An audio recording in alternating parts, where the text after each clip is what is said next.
Have you ever trusted someone so much that you thought they'd never humiliate you? If yes, then listen carefully because this story will shake you. And before I begin, let me tell you, if you love real stories of betrayal and revenge, hit that subscribe button right now because what I'm about to share is only the beginning. It all started one ordinary evening. I came home from work, tired, hoping for warmth, a smile, maybe even a simple "How was your day?" But instead, my wife, Emily, was on the couch scrolling her phone, barely looking up. Dinner was cold, the silence was colder. I asked gently, "Emily, what's wrong?" She sighed dramatically and said, "You're sleeping in the living room tonight." Just like that. No explanation, no fight, no reason.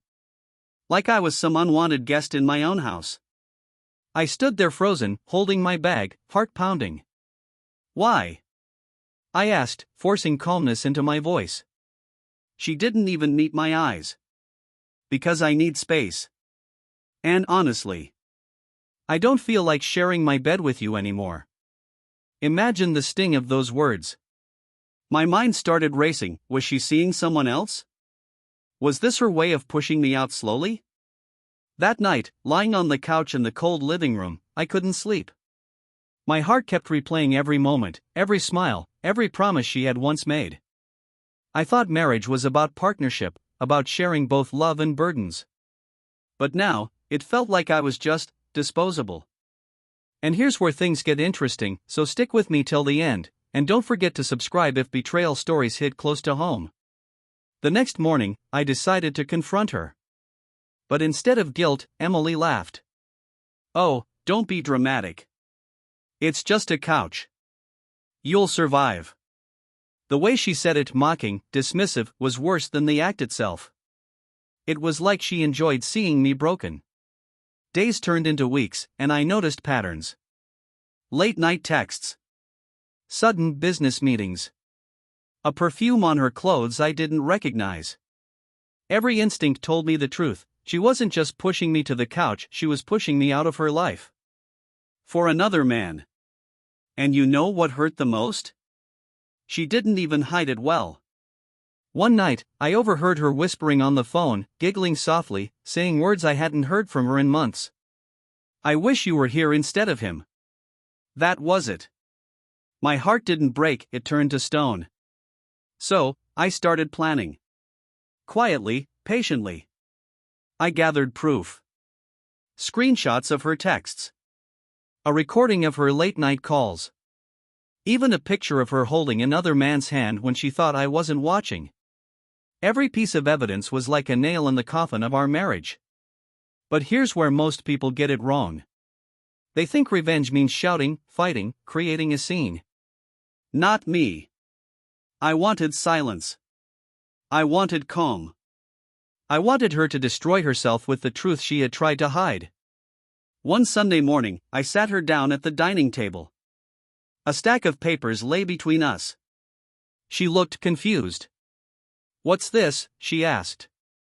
"Divorce papers," I said, steady and cold. "Sign them." Her face went pale. "What? You can't be serious." "Oh, I'm very serious," I replied, sliding the folder toward her. "You made me sleep in the living room. You treated me like I was nothing. But the truth is, Emily, I know everything. The calls. The texts. Him." Her eyes widened.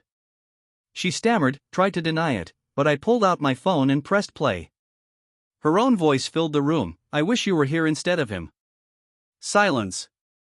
A silence so heavy it could crush a mountain. She trembled. Tears welled up. "Please, don't do this. It was a mistake. He means nothing."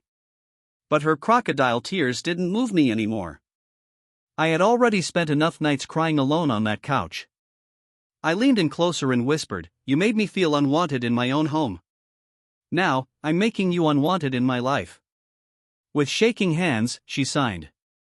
And here's the part that will stay with me forever. When she finished, I didn't shout, I didn't curse, I didn't slam the door.